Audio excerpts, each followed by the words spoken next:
So you can only appear in the second paper when you will give the first paper, right? For JEE mains. Second paper का मतलब मैं नहीं समझा. Second attempt. नहीं sir, जो architecture वगैरह के लिए होता है.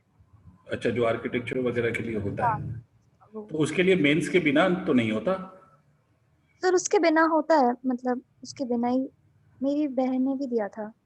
अच्छा, ओके. एनीवेज, तो चलो अभी फिलहाल का मसला ये है कि अभी के वक्त में you just want to understand this chapter from the 11th point of view, right? Yes sir. More और लेस ये कह सकते हैं.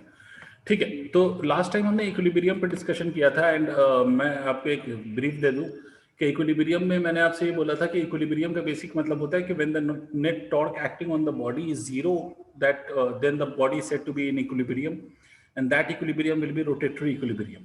And when the net force on the body is zero, the body is said to be in translatory equilibrium. So these are two types of equilibrium which we have already discussed yesterday.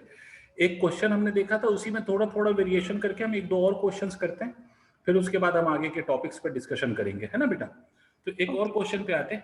Last time मैंने आपके question में एक rod place किया था और rod हमने place किया था. Currently you are in class 11th, right? Yes sir. Okay, तो ये रॉड हमने प्लेस करा था and we place this rod on two supports. और मैंने आपसे ये बोला था कि if this rod is in equilibrium then find the value of normal reaction exerted by the two supports on the rod. ये तो हमने कल किया था. अब इसमें थोड़ा सा वेराइटी हम क्या कर सकते हैं.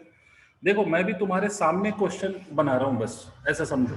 कोई बुक नहीं है मेरे पास अभी फिलहाल. मुझे सिर्फ फॉर्मेट पता है, तो आपको भी अगर फॉर्मेट समझ में आता है तो आप अपने अब खुद से क्वेश्चन क्रिएट कर सकते हो. देखो बेसिकली क्या है, ये रॉड था, सिर्फ रॉड. अब मैंने इस रॉड पे एक ब्लॉक भी रख दिया सर, एक ब्लॉक रख दिया. क्या जाता है, हमने ब्लॉक रख दिया, ठीक है. और मान लो फिर से ये रॉड का ये 1 मीटर का सेपरेशन यहाँ पर, ये 1 मीटर का सेपरेशन यहाँ पर. The two supports on the rod is kept on the two supports, और दोनों एंड से ये 1 मीटर का सेपरेशन है. ब्लॉक का मास मान लीजिए 2 किलोग्राम है and the mass of rod is equal to, अपन मान लेते हैं 4 किलोग्राम है, ठीक. और ये जो ब्लॉक रखा हुआ है, it is again at a distance of 1 metre from this support. अब फिर से आपसे बोला जा रहा है कि this whole system is in equilibrium. System is in equilibrium. System का मतलब होता है कि आपकी वो कंप्लीट कॉम्बिनेशन ऑफ बॉडी जिसको आप ऑब्जर्व कर रहे हो, और मेरा कंप्लीट कॉम्बिनेशन क्या है, rod plus this block. This whole system is in equilibrium. System is in equilibrium. मैंने सिर्फ वर्ड यूज किया है इक्विलिब्रियम. इसका मतलब है ऑटोमेटिकली अगर हम वर्ड यूज कर रहे हैं इक्विलिब्रियम, तो ऑटोमेटिकली इसकी मीनिंग हो जाती है सर कि there are both type of equilibrium involved, translatory as well as rotatory.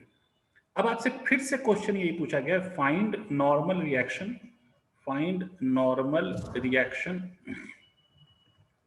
On the rod due to two supports.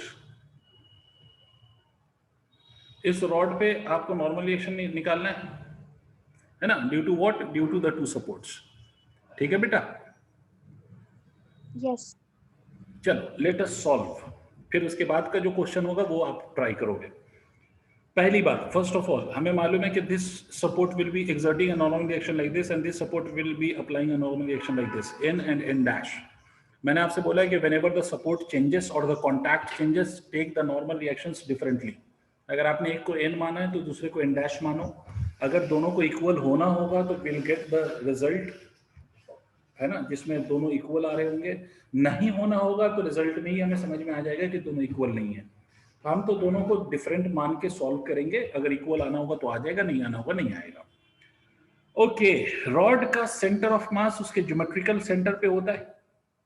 तो रॉड का पूरा वेट हम अस्यूम कर सकते हैं कि that is acting at its centre of mass which is equal to 40. और block का वेट भी रॉड पे लग रहा होगा, है ना. ब्लॉक का weight is also acting on the rod, और रॉड पे जो ब्लॉक का वेट लग रहा है दैट वुड बी 20. ठीक है. And of course there is no other forces. दूसरी बात बेटा मैं ये कह सकता हूं कि ये रॉड का जो सेंटर ऑफ मास है वो from any one of the end it would be at 5 metre. तो इधर से भी ये 5 मीटर पे होगा. ये वाला डिस्टेंस 1 है, ये वाला डिस्टेंस भी 1 है, तो इसका मतलब this distance should be 3 metre. Am I right Gaurika? Yes sir. ठीक है, तो ये 3 अच्छा. तो चलो, मैंने आपको सिखाया था कि you have to apply 2 type of equilibrium.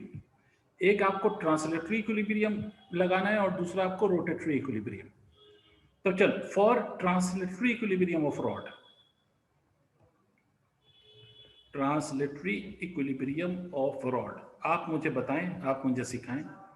अगर हम रॉड का ट्रांसलेटरी इक्विलिब्रियम लिख रहे हैं तो क्या कहेंगे कि जितने अपवर्ड डायरेक्शन में फोर्सेस हैं, they must be equal to the forces acting in the downward direction. Am I right?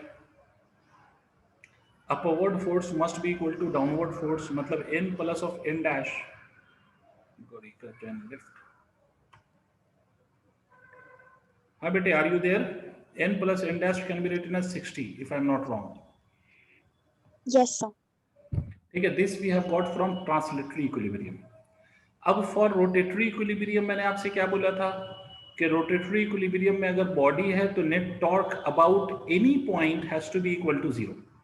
कोई भी आप पॉइंट मान लें, मतलब कहीं भी एक्सिस ऑफ रोटेशन मान लें, about any axis of rotation the net torque should always be equal to 0. तो यू टेल मी, मैं कहां पे एक्सिस ऑफ रोटेशन अज्यूम करूं? Sir centre of mass. चलो, सेंटर ऑफ मास पे आपने बोला, मैं मान लेता हूं. तो what will be the torque of this force which is 40 वाले का टॉर्क कितना होगा बेटा? Sir 0. 0 of course, because it is passing from the same point. n का टॉर्क होगा, यहां से यहां तक का डिस्टेंस देखो, दैट इज 4 मीटर.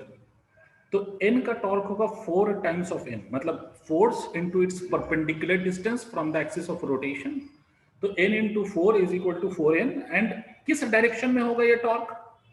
तो देखिए, ये फोर्स इधर लग रहा है और एक्सिस ऑफ रोटेशन से इसका पोजीशन वेक्टर इधर होगा. ये फोर्स इधर लग रहा है और एक्सिस ऑफ रोटेशन से इसका पोजीशन वेक्टर ये है. तो position vector force, thumb is going into the screen. Position vector force, thumb is going into the screen. मतलब टॉर्क इनवर्ड है या आउटवर्ड है बेटे? Sir out. No, think about it. मतलब इनवर्ड का मतलब, is it pointing towards the screen और it is pointing away from the screen? मतलब it is pointing toward the screen या फिर it is pointing towards me ना, मतलब. Yes, that's what I'm asking. So sir, towards the screen. Towards the screen. So take it as inward. That direction should be taken as inward, or you can say that is the negative z axis. Okay sir. ठीक है, तो इसका मतलब है कि ये torque inward है, तो इट्स योर चॉइस कि whether you take the inward torque to be negative और outward torque to be negative. ये आपका चॉइस है. तो अगर मान लो कि मैं इनवर्ड टॉर्क को नेगेटिव ले रहा हूं, तो we will write this as minus of 4n. इसका मतलब है कि जहां पर भी इनवर्ड टॉर्क आ रहा है इस क्वेश्चन में, उन सब के साथ I will put a negative sign. तो inward torque is negative, right? अच्छा, उसके बाद और दूसरा कौन सा टॉर्क होगा? टॉर्क ड्यू टू 20, जो वेट ऑफ द ब्लॉक है. तो इसका टॉर्क कितना होगा? तो force into its perpendicular distance. And what is that perpendicular distance for this force? That is 3, है ना? अच्छा, इसका टॉर्क देखो, ये अगर आपको दिखाई दे रहा है, मेरा हाथ आपको पता नहीं दिख रहा है नहीं, ये दिखाई दे रहा है मेरा हाथ? Yes sir. ठीक है, ये हाथ अगर आपको दिखाई दे रहा है तो देखिए, फोर्स ये है, दिस इज योर फोर्स, ये फोर्स है आपका नीचे की तरफ. तो position vector force, position vector force, ये भी इनवर्ड आ रहा है, देखो तो it is also pointing towards the screen. Yes sir. Negative. Last one is n dash. तो torque due to n dash का perpendicular distance is still 4 metre. तो this will be written as 4 times of n dash and this torque will be positive. Position vector force ऊपर है, position vector force. तो this torque is outward, मतलब it is pointing towards you, so this will be positive and this whole will be equal to 0. Am I right? Yes sir. इसका मतलब the second equation I am getting is 4n dash minus of 4n is equal to 60. This is my second equation. I have got two equation 1 and 2. Can you simplify the two equation to get the value of n dash and n? Yes sir. Yes, that you will do by yourself. इसको note करो, एक दो और question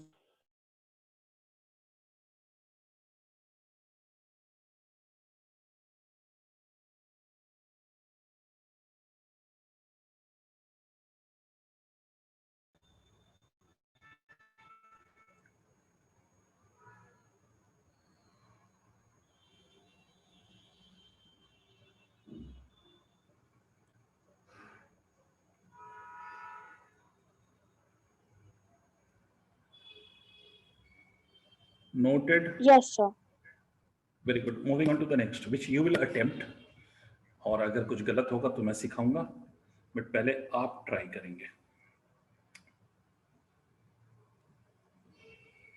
यहां पर एक string है and there's another string somewhere here. This is a rod of length L. इस रॉड की जो टोटल लेंथ है वो L है. Length of rod is equal to L. Mass of rod is equal to M. ये rod की length है, ये इसका मास है. आपसे बोला गया कि ये वाली जो डिस्टेंस है दिस इज L/4. ठीक है, सेंटर का ज्योमेट्रिकल सेंटर भी will be the centre of मास. आपको बोला जा रहा है कि this rod is hanged with the help of 2 strings. इसका टेंशन अगर मैं T1 ले लूं और इसका टेंशन T2 ले लूं, तो आपको फिर से बताना है कि what will be the value of T1 and T2 if rod is in equilibrium. ठीक है, रॉड इज इन इक्विलिब्रियम. तो आपको बताना है कि what is the value of T1 and T2. Please try this question. नहीं होगा तो मैं सॉल्व कराऊंगा, but first you try. Okay, sir.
हुआ?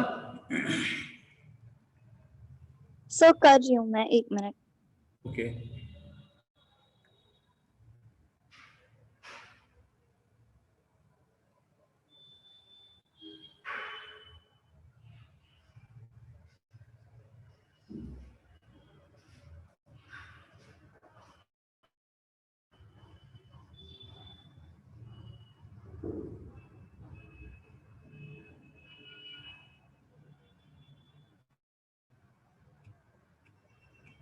सर फर्स्ट इक्वेशन क्या होनी चाहिए?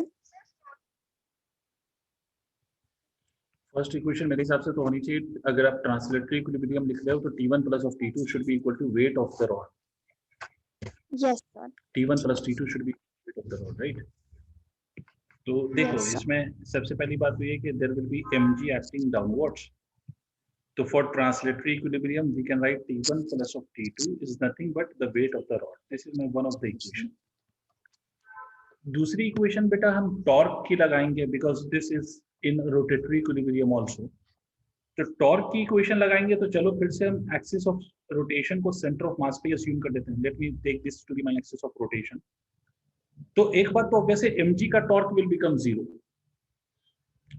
T1 का टॉर्क अगर आप देखोगे तो that will B into the screen and T2 का टॉर्क देखोगे तो that would be towards you.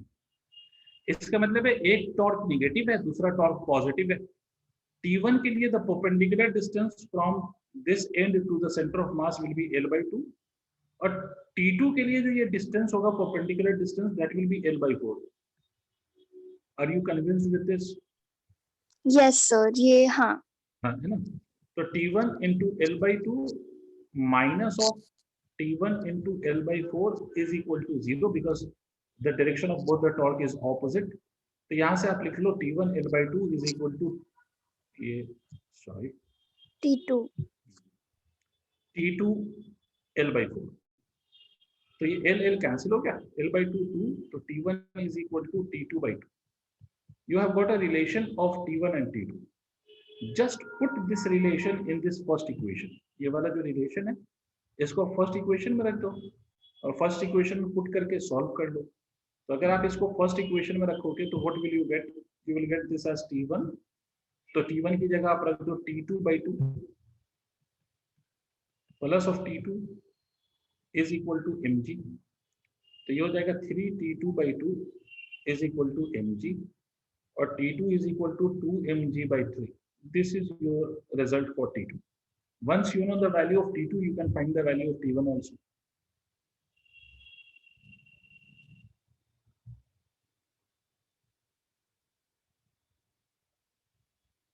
Right? yes sir.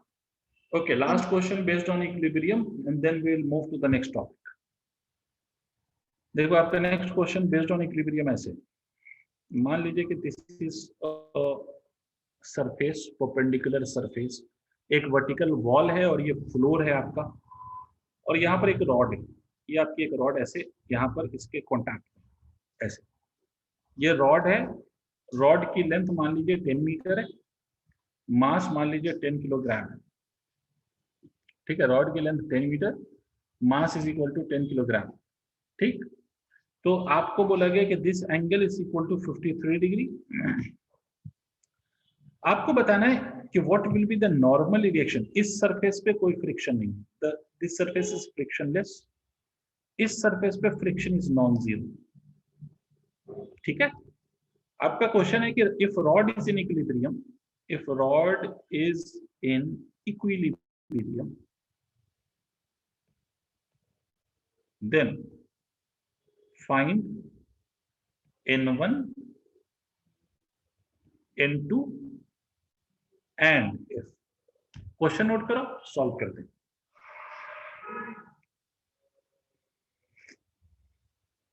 N1, N2 और F की वैल्यू निकालना है। Rod is in equilibrium,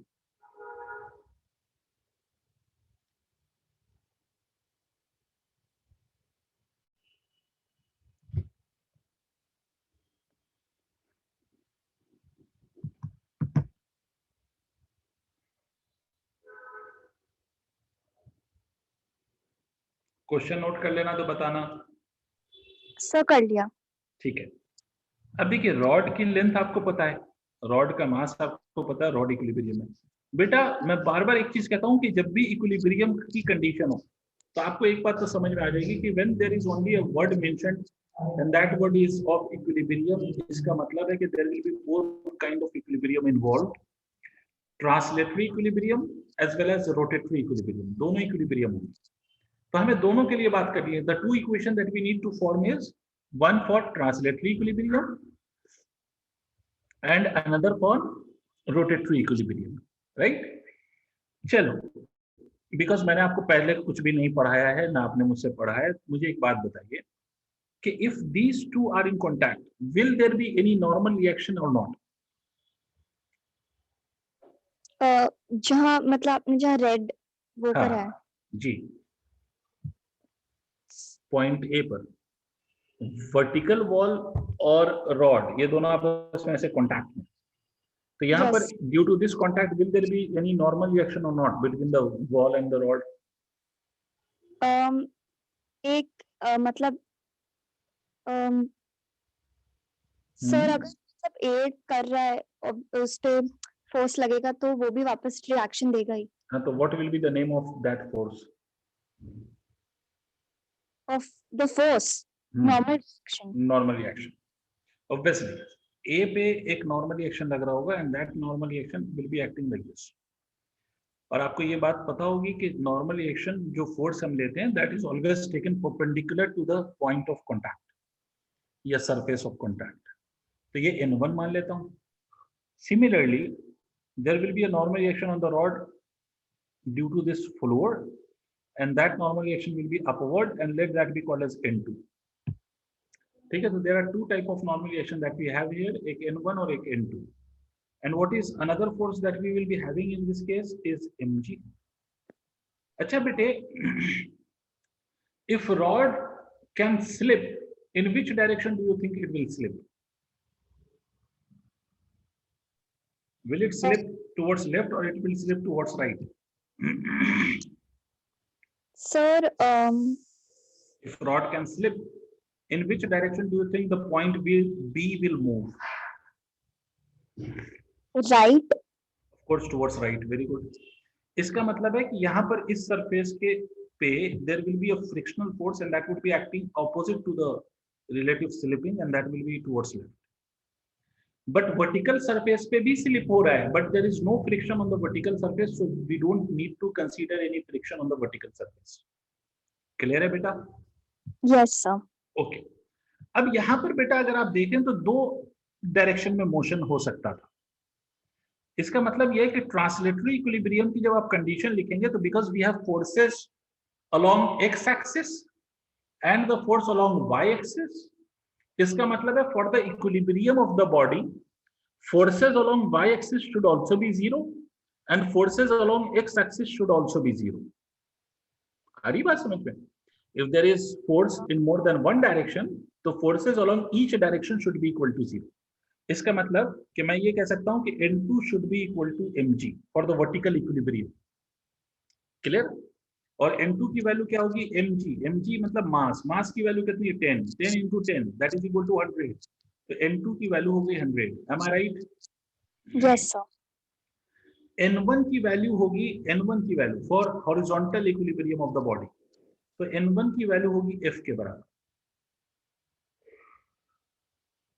Yes, sir. है ना?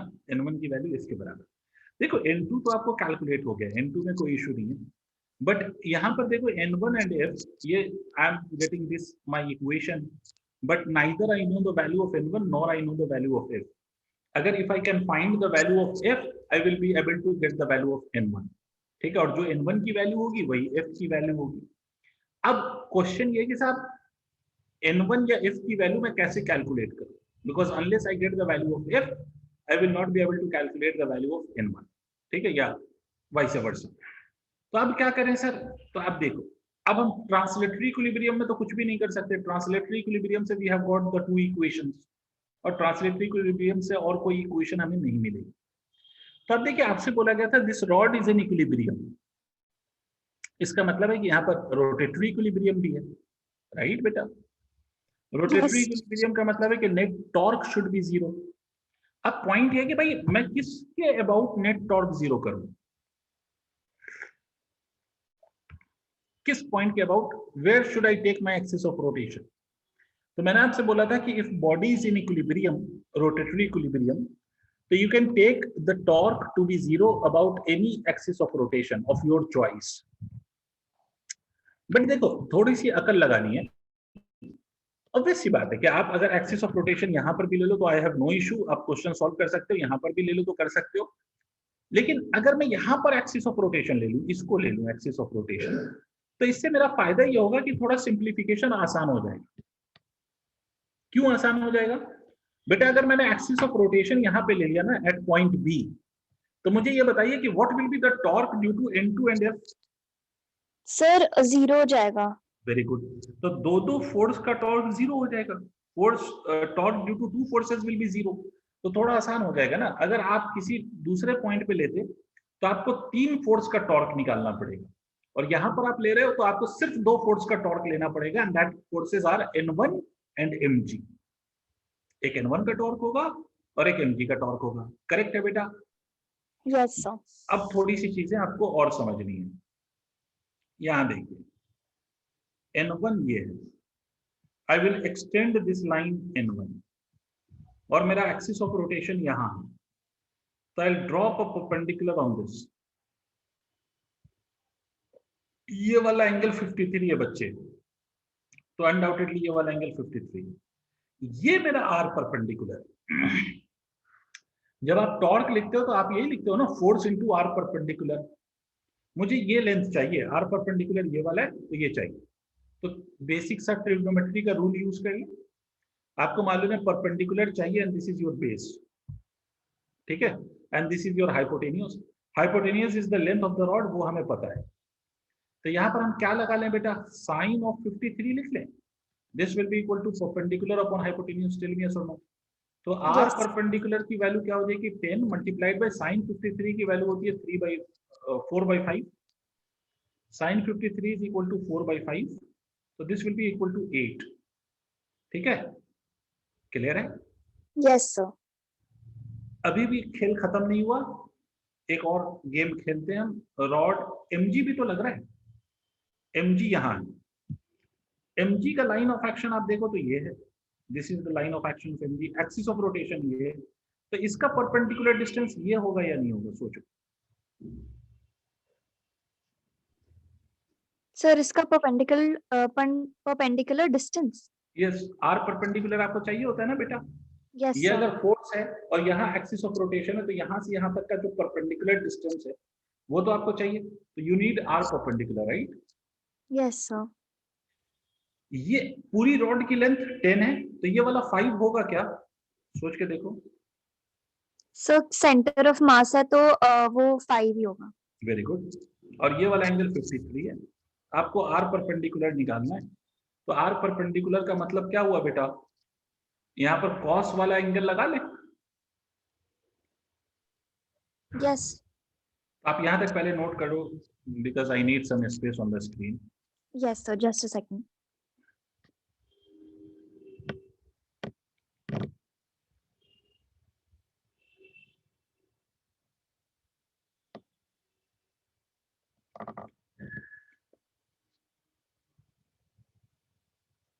So कर लिया. ठीक है, तो इसको अगर हम थोड़ा सिंप्लीफाई करें तो यहां से हम लिख सकते हैं sir cos 53 is equal to perpendicular divided by base, sorry, base upon hypotenuse. Base is r perpendicular and hypotenuse is 5. तो r perpendicular की वैल्यू हो जाएगी 5 cos 53। cos 53 की वैल्यू होती है 3/5, so this will become equal to 3 meter. Now we are in position to write the torque. अब हम torque कैसे लिखेंगे, तो टॉर्क के लिए n1 फोर्स और उसका परपेंडिकुलर डिस्टेंस 8, तो 8 टाइम्स ऑफ n1। अब इसको देखो, ये आपका रॉड है और ये ऐसे लग रहा है, मतलब ये पोजीशन वेक्टर और फोर्स उधर है, तो टॉर्क आपका इनवर्ड आएगा। देखो ये पोजीशन वेक्टर है, Yes, sir. Axis of rotation के रिस्पेक्ट में ये पोजीशन वेक्टर है, ऐसा कुछ ऐसा, और ये फोर्स उधर लग रहा है राइट की तरफ, तो टॉर्क आपका इनवर्ड आएगा। मान लो इसको मैंने नेगेटिव ले लिया। दूसरा फोर्स कौन सा है, mg। mg की वैल्यू कितनी है, तो रॉड का मास 10 था, तो 10 × 10 100, और इसका परपेंडिकुलर डिस्टेंस इज 3। और mg का अगर आप टॉर्क देखेंगे तो mg की पोजीशन वेक्टर ये है, टॉर्क नीचे है, तो टॉर्क मतलब mg की पोजीशन वेक्टर ये है, फोर्स नीचे है, तो आप टॉर्क की डायरेक्शन देखो, it would B pointing towards you. Yes, sir. और होना भी चाहिए, अगर एक निगेटिव है तो दूसरा पॉजिटिव होना चाहिए, because there is only 2 torque, तो एक को पॉजिटिव है तो दूसरे को निगेटिव होना पड़ेगा, तभी उसका सम 0 होगा, तो this will be equal to 0। तो from this can we get the value of n1 बेटा। Yes, sir. मिल जाएगी. है ना, n1 की वैल्यू हो गई हमारी 300/8। n1 चाहिए था, n1 निकल आया, और जो n1 की वैल्यू होगी the same will be the value of friction also, तो फ्रिक्शन की वैल्यू भी 300/8। तो this is how the questions of equilibrium is tackled.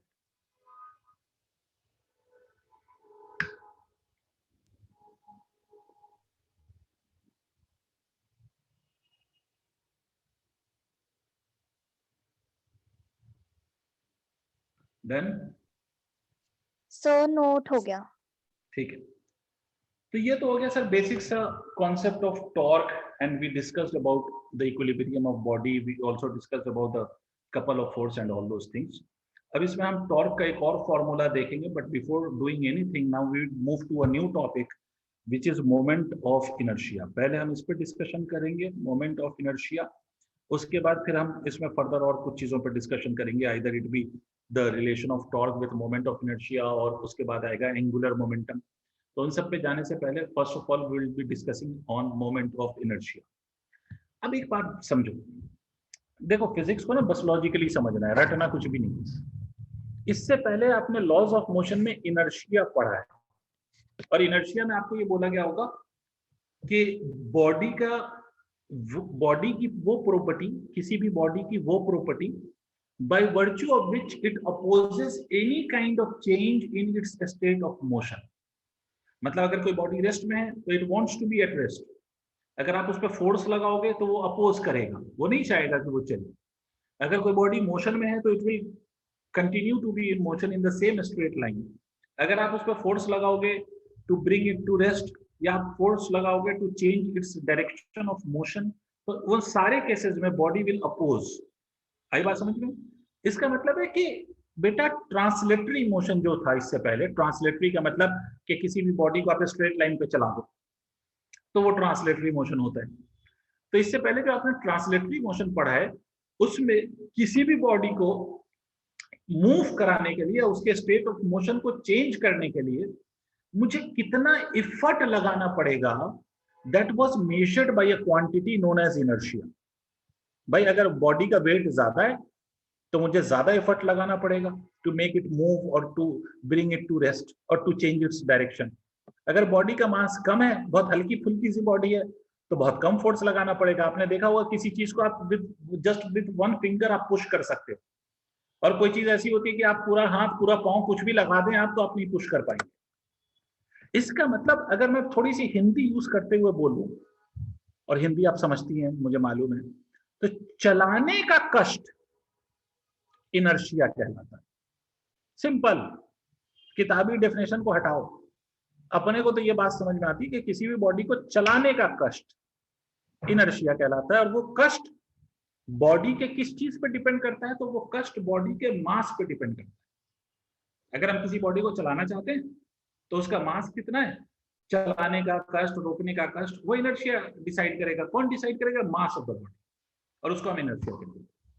इसी तरह से किसी भी बॉडी को अगर आपको रोटेट कराना है तो रोटेट कराने के लिए आपको कितना एफर्ट लगाना पड़ेगा। इसका मतलब अपने लेमन लैंग्वेज में बात करूं, अपने शब्दों में बात करूं, तो मैं ये कह सकता हूं किसी भी बॉडी को घुमाने का कष्ट मोमेंट ऑफ इनर्शिया कहलाता है। नहीं आया, किसी भी बॉडी को घुमाना है तो घुमाने के लिए मुझे कितना एफर्ट लगाना है, वो मोमेंट ऑफ इनर्शिया कहलाता है। और बट फर्क बस इतना है कि इनर्शिया और मोमेंट ऑफ इनर्शिया में फर्क ये है कि inertia was only depending on the mass of the body, whereas moment of inertia mass पे तो डिपेंड करता है, साथ साथ वो इस बात पे भी डिपेंड करता है कि किस एक्सिस के about you want to make the body rotate. आप किस एक्सिस के अबाउट बॉडी को रोटेट करना चाहते हो, ये इस बात पे भी डिपेंड करता है। ठीक है, तो वो मैथमेटिकली हम फॉर्मूला देख लेंगे, बट पहले लॉजिकली समझें। आपके हाथ में जो पेन है या पेंसिल जो भी है अभी इस वक्त आपके हाथ में, आप इसको यहां से घुमाइए, मतलब ये एक्सिस ऑफ रोटेशन मिडिल से यहां से घुमाइए, आपको कुछ एफर्ट लगाना पड़ेगा। आप इसी को एंड से घुमाइए, एंड पे पकड़ के, बिल्कुल एंड से, आपको फिर से कुछ एफर्ट लगाना पड़ेगा। आप फील करेंगे कि एंड से जो एफर्ट आप लगाएंगे वो ज्यादा होगा, और आप जो इसको सेंटर से घुमाने की कोशिश करेंगे उस केस में आपका एफर्ट कम लग रहा होगा। फील करो फील, पेन घुमा के देखो, यस सर, एंड से थोड़ा ज्यादा एफर्ट लग थोड़ा रहा है। ज्यादा एफर्ट महसूस हो रहा होगा। इसका मतलब है कि मोमेंट ऑफ इनर्शिया इस बात पर भी डिपेंड कर रहा है कि एक्सिस ऑफ रोटेशन क्या है। इसका मतलब अगर मैं एक्सिस ऑफ रोटेशन को चेंज कर दूं तो मोमेंट ऑफ इनर्शिया चेंज हो जाता है। तो ये जो बेसिकली बॉडी को घुमाना है किसी भी एक्सिस के अबाउट, तो मुझे कितना एफर्ट लगाना है, that is basically the moment of inertia.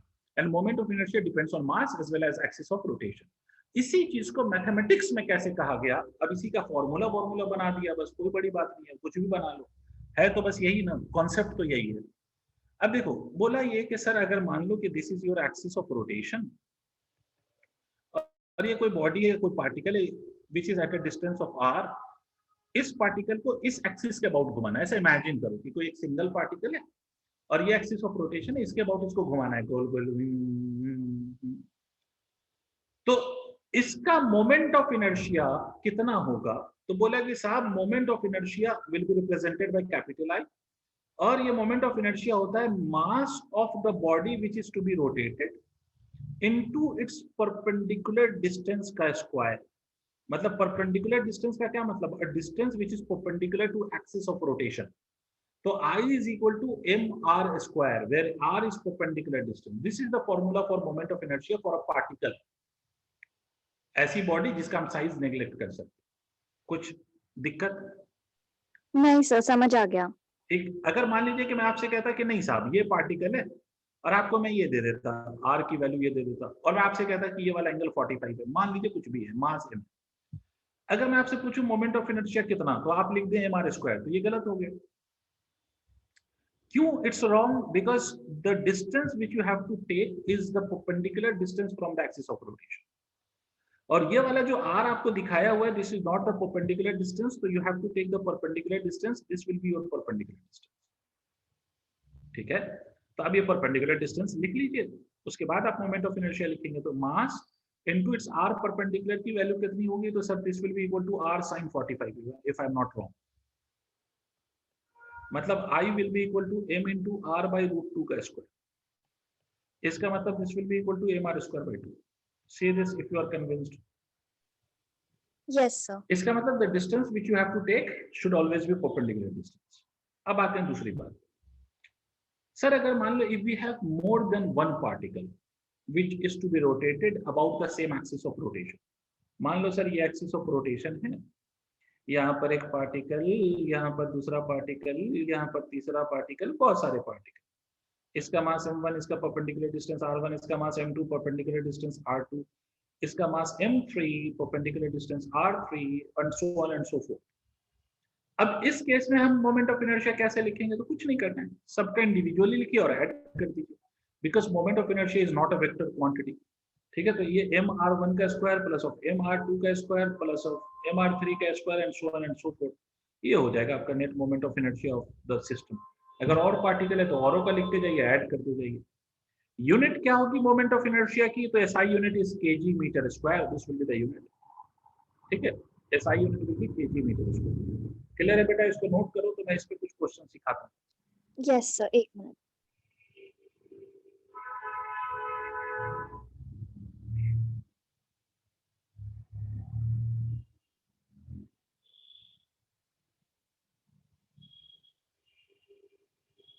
Sir हो गया नोट। ठीक है, अब जैसे इसमें क्वेश्चंस पूछ लेते हैं आपसे, क्वेश्चन ऐसे पूछते रहते हैं, सुन लीजिए।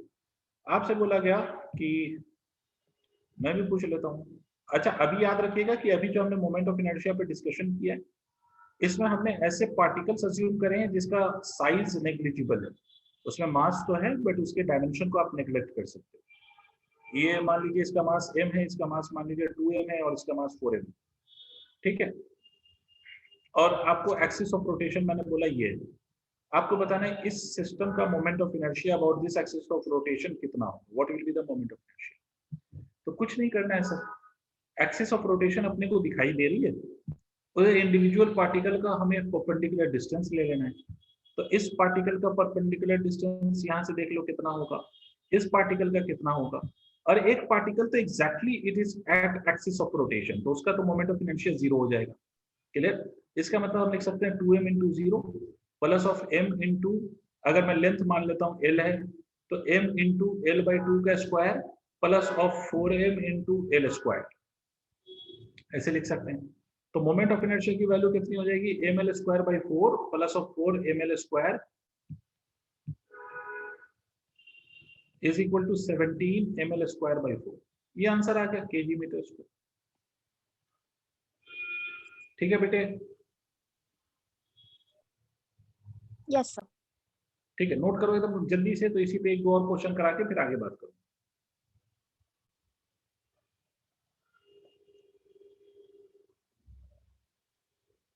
हो गया नोट सर।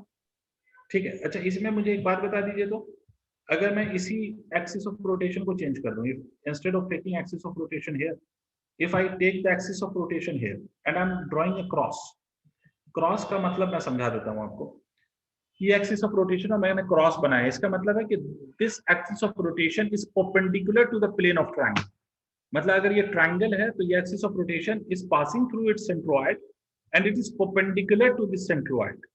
मतलब आप ये कह सकते हो कि axis of rotation is along z axis. You can simply say that the axis of rotation is along z axis. Okay sir.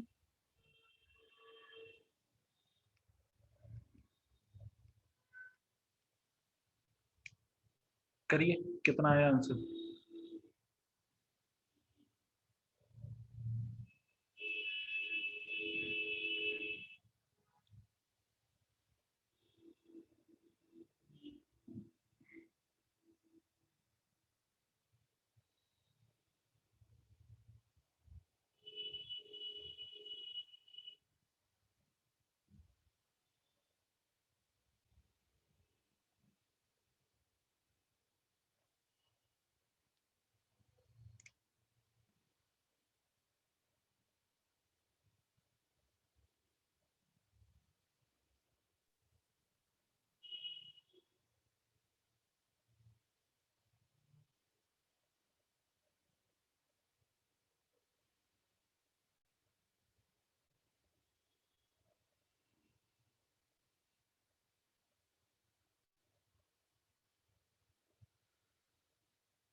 Sir final answer क्या आ रहा है? ये तो मुझे भी सॉल्व करना पड़ेगा because I take some random question with random data. अच्छा देखो सर, अगर, हाँ बोलो। जो तीनों होंगे उनका डिस्टेंस तो इक्वल होगा। बिल्कुल सही बात, it would B l/√3 because it's an equilateral triangle. Yes sir. तो और बस वो मासेस में ही डिफरेंस है, तो वो लेके बाहर आ जाएगा। बिल्कुल सही बात। तो 2m इंटू l/√3 का square plus of 4m into l/√3 का स्क्वायर, ये आपने कर देना है, इसको सॉल्व कर लेना है। तो अनडाउटेडली ये m l²/3 you can take common, तो मतलब simply you can also add 4 2 6 1 7 7m l²/3। Yes ठीक। Sir. Moving on to the next question, एक दो और क्वेश्चन करो जल्दी से, एकदम खट से, आप कर सकते हो। ये मान लो I am taking a square, और बिल्कुल आसान सा क्वेश्चन पूछते हुए शर्म आ गई बिल्कुल। एम एम एम एम आपको बताना है कि ये 4 पार्टिकल रखे हुए हैं, side length of this square is a, side length of this square is a, ठीक है। This is your diagonal of the square and you have to find out the moment of inertia about this diagonal. ये इसको axis of rotation मान लीजिए। आपको बताना है what is the moment of inertia of this 4 particle system placed on 4 vertices of the square shown. बताइए, एकदम आसान सा ये वाला, बिल्कुल बता दीजिए जल्दी से। सर वो बाकी दोनों m तो 0 हो जाएंगे। बिल्कुल सही, वेरी गुड। सर ये इसकी लेंथ जो है वो पेंटागन की, वो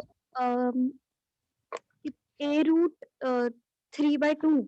नहीं नहीं नहीं, देखो सिंपल सी बात है, स्क्वायर के जो दोनों डायगोनल होते हैं they cut each other at 90 degree, ये परपेंडिकुलर होते हैं, ठीक है। तो इसका मतलब ये परपेंडिकुलर डिस्टेंस हो गया ना, ये half of the diagonal, diagonal की लेंथ होती है √2a, तो हाफ ऑफ द डायगोनल करोगे तो a/√2 आ जाएगा, सही। यस। तो मोमेंट ऑफ इनर्शिया कितना आ जाएगा, m इंटू a/√2 का स्क्वायर मल्टीप्लाइड बाई 2, ठीक है। तो मोमेंट ऑफ इनर्शिया हो जाएगा ma² मल्टीप्लाइड बाई 2, तो मोमेंट ऑफ इनर्शिया हो जाएगा ma²। This is your result of moment of inertia, yes sir. ठीक है। अब ये मैंने पूछा क्यों, ये तो बहुत आसान सा था, तो मुझे एक बेहतर क्वेश्चन पूछना था इस पर, इसलिए मैंने वो पूछा।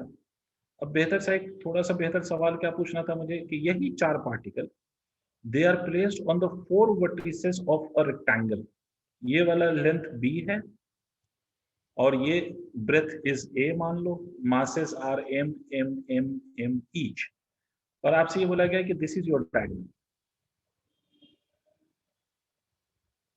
ये डायगोनल, इसको आप एक्सिस ऑफ रोटेशन मान लें, आप इसके अबाउट मोमेंट ऑफ इनर्शिया निकालना है। You have to find out the moment of inertia about this axis of rotation as shown in the figure. अब क्या करेंगे बेटा, मिलके करते हैं. अब क्या करें? अब क्या मैं ये कह सकता हूं कि diagonal of the rectangle cuts each other perpendicularly. Rectangle के डायगोनल आपस में परपेंडिकुलरली इंटरसेक्ट होते हैं क्या? No sir. नो सर, ये तो बचपन की मैथमेटिक्स है. हम जानते हैं कि डायगोनल परपेंडिकुलरली इंटरसेक्ट नहीं होते. इसका मतलब ये वाली डिस्टेंस तो नहीं होगी. तो यहां से हम एक परपेंडिकुलर अगर ड्रॉप करेंगे तो we will have to find out this perpendicular distance. ये परपेंडिकुलर डिस्टेंस हमें चाहिए. ठीक है, यही हमारा आर परपेंडिकुलर है सर. यही ये परपेंडिकुलर डिस्टेंस चाहिए. अब इसके अलग अलग तरीके हो सकते हैं फाइंड करने के आर परपेंडिकुलर को, बट मैं कैसे फाइंड करता हूं मैं बता देता हूं. मैं ऐसे सोचता हूं कि इसको अगर मैं अलग कर दूं तो ये ट्रायंगल बन रहा है, और इस ट्रायंगल की जो ये हाइट है दिस इज आर परपेंडिकुलर. ये वाला जो लेंथ है मेरे बच्चे, मेरे प्यारे, मेरे बेटे, ये वाली लेंथ बी है, देखिएगा. और ये वाला जो लेंथ है ये ए है. रेक्टेंगल को मैं दो ट्रायंगल में डिवाइड कर सकता हूँ ना. तो अगर ये ए है ये बी है तो according to the Pythagoras theorem this hypotenuse can be written as a square plus B square. Yes ठीक है. सर. अब मुझे एक बात बताओ बेटा Gaurika, tell me one thing, कि अगर मैं इस ट्रायंगल की एरिया लिखूं तो half into base, base of this triangle will be equal to what? ये ट्रायंगल है, ये वाला ट्रायंगल, तो base is under root a square plus B square और not? Square. Yes sir. Into its height, height is r perpendicular which we are supposed to find out. और इस area को मैं 2 से मल्टीप्लाई कर दूं, मतलब इस ट्रायंगल की एरिया जितनी होगी the same will be the area of this triangle also. तो Yes. इसको अगर 2 से मल्टीप्लाई कर दूं, don't you think it will become the area of the rectangle? Yes sir. ठीक है. इसका मतलब यहां से मैं 2 से 2 कैंसिल कर दूं तो आर परपेंडिकुलर की वैल्यू हो गई A B upon under root of A square plus B square. ठीक. Yes sir. इस वाले मास और इस वाले मास का तो मोमेंट ऑफ इनर्शिया सीधा सीधा जीरो हो गया. तो नेट मोमेंट ऑफ इनर्शिया मैं यहां लिख देता हूं m into perpendicular distance which is a B upon under root of A square plus B square the whole square multiplied by 2. 2 से क्यों मल्टीप्लाई किया? क्योंकि we have 2 particles of masses m each, तो इसलिए हमने 2 से मल्टीप्लाई कर दिया because both the masses are identical और दोनों के लिए r परपेंडिकुलर की वैल्यू भी सेम है, तो इसलिए 2 से मल्टीप्लाई कर दिया. We will get the net moment of inertia. समझ आ गया सर. गुड, नोट करिए.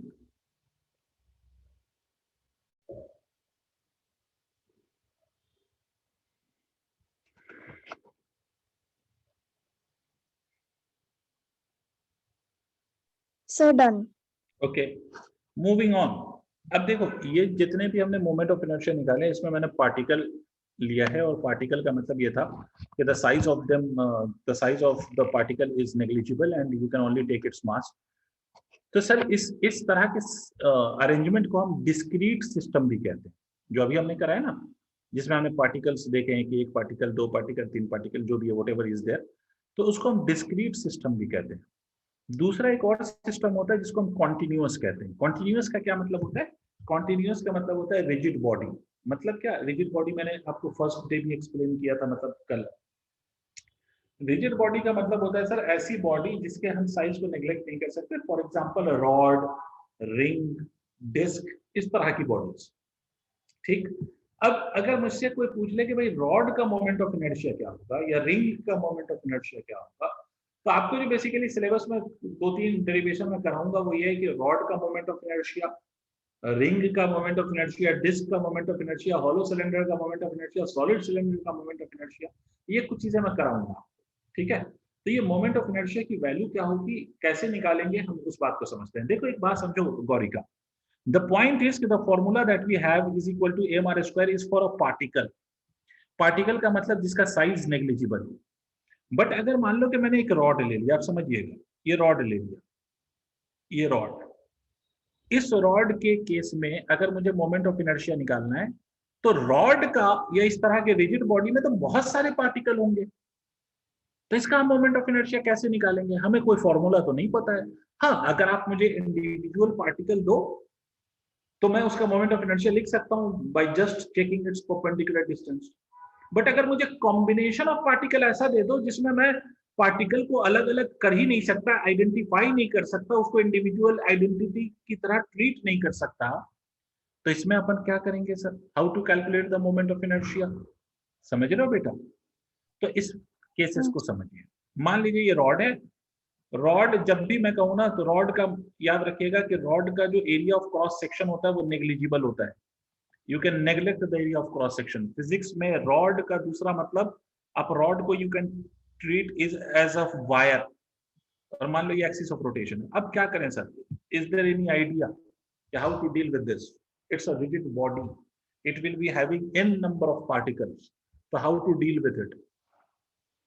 तो देखो, जहां पर हम इस तरह से फंस जाते हैं वहां पर हम उस बॉडी का बहुत छोटा सा, तो तुम्हें मेरे बहुत कहने के स्टाइल से समझ में आ गया होगा कि वाकई बहुत छोटा, कितना छोटा, तो इतना छोटा एलिमेंट कंसीडर करो जिसका size is so small that size is tending to zero, but it is not exactly zero. नहीं यही बात समझ में? और यही यही रीजन है कि आपने dx dy ऐसा कुछ टर्म सुना होगा फिजिक्स में। Yes sir. ये dx या dy इस तरह की जो चीज होती है, इस ये रिप्रेजेंट करती है इनफाइनेटसिमली स्मॉल वैल्यू को, मतलब ऐसी वैल्यू जो इतनी छोटी है सच दैट कि उसकी अपनी length is tending to zero, tending, but it is not exactly zero, tend कर रहा है जीरो को, ठीक है, टेंडिंग टू जीरो। अच्छा, इससे क्या फायदा होगा? इससे फायदा ये होगा कि अगर कोई एलिमेंट हमने कंसीडर किया बहुत छोटा सा जिसकी अपनी साइज या अपना डायमेंशन जीरो को टेंड कर रहा है, it is tending to zero, तो उस केस में मैं उस एलिमेंट को एज अ पार्टिकल ट्रीट कर सकता हूं। ठीक है, इसका मतलब एक आइडिया तो बन गया सर कि जब भी कॉन्टिन्यूअस बॉडी होगी तो कॉन्टिन्यूअस बॉडी के लिए हम हमेशा एक काम करेंगे कि we will break the continuous body into infinitesimally small elements and will treat that element as a individual particle। तो चलो करते हैं। तो सर मान लीजिए कि मैंने यहाँ पर कोई एलिमेंट ले लिया, ये एलिमेंट dx, और ये मान लिया कि this element we have taken at a distance of x, ये एक एलिमेंट ले लिया। तो इस एलिमेंट का कुछ मास भी होगा, और आई होप मुझे आपको बताना नहीं पड़ेगा, मैं डायरेक्ट लिख दूंगा कि dm is equal to m/l multiplied by dx। Did you understand Gaurika ji? Sir dm। dm means if you have taken a very small element, the mass of that element will also be very small। Yes sir. tiny मतलब infinitesimally small। और वो कैसे निकालेंगे? तो हमने unitary method use किया है। the length of L has a mass of m, so what will be the unit mass? That will be n by L। तो what will be the mass of this element dx whose length is dx? तो क्या करेंगे? m by L multiplied by dx। Clear है बेटा? Yes sir. अब इसको हम अगर एक पार्टिकल की तरह ट्रीट कर लें तो because I have taken the particle to be very small, तो उसके मोमेंट ऑफ इनर्शिया को मैं डी से रिप्रेजेंट कर, ठीक है। तो इसके लिए आप लिख, अच्छा इसका परपेंडिकुलर डिस्टेंस एक्स स्क्वायर है, तो क्या बेटा मैं इसके लिए एक्स स्क्वायर डीएम लिख सकता हूँ? Yes sir. इसका मतलब मैं इसको लिख सकता हूँ एक्स स्क्वायर डीएम को मैं लिख सकता हूँ m by l multiplied by dx. अच्छा आप मुझे बताओ, ये तो सिर्फ एक पार्टिकल का हुआ ना, हमें तो पूरे रॉड का निकालना है। अब क्या करें? What should we do? तो क्या आपको नहीं लगता कि ऐसे ऐसे बहुत सारे पार्टिकल होंगे और सारे पार्टिकल का one by one moment of inertia निकालते जाओ और सारे को ऐड कर दो, तो you will get the total moment of inertia of the body.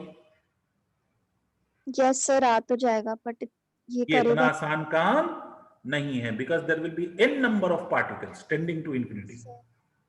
तो इसलिए न्यूटन को भी यही प्रॉब्लम थी। तो न्यूटन बहुत इंटेलिजेंट था, तो उसने मैथमेटिक्स का एक नया ब्रांच डेवलप कर दिया जिसका नाम है कैलकुलस, जिसमें हम पढ़ते हैं इंटीग्रेशन। मतलब हम क्या करेंगे? इसको इंटीग्रेट। सुना है आपने इंटीग्रेशन कभी? Yes sir. तो ये इंटीग्रेट करेंगे m by L x square D x. अब इंटीग्रेट कहां से कहां तक करें? x की कहां से वैल्यू शुरू करें और कहां तक लास्ट वैल्यू ले जाएं? तो बेटा मैं ये कह सकता हूं कि यहां से x मेजर कर रहे हैं ना, तो इसका मतलब है कि x इज जीरो है, और एंड तक आ जाएंगे तो x will become equal to length of the rod that is l। मतलब this should be integrated from 0 to l। What do you से?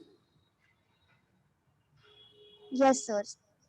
ठीक है, तो ये m/l कांस्टेंट है, तो इसको एज इट इज रहने दो। एक्स स्क्वायर का इंटीग्रेशन करेंगे x³/3, कहां से कहां तक, 0 से l।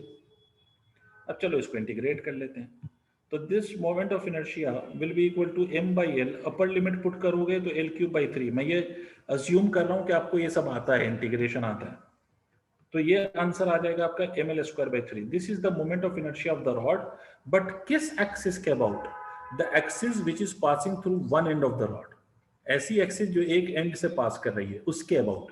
मतलब अगर एक्सिस चेंज कर दूं तो क्या मोमेंट ऑफ इनर्शिया यही रहेगा? बिल्कुल नहीं, मोमेंट ऑफ इनर्शिया चेंज कर जाएगा सर, है ना?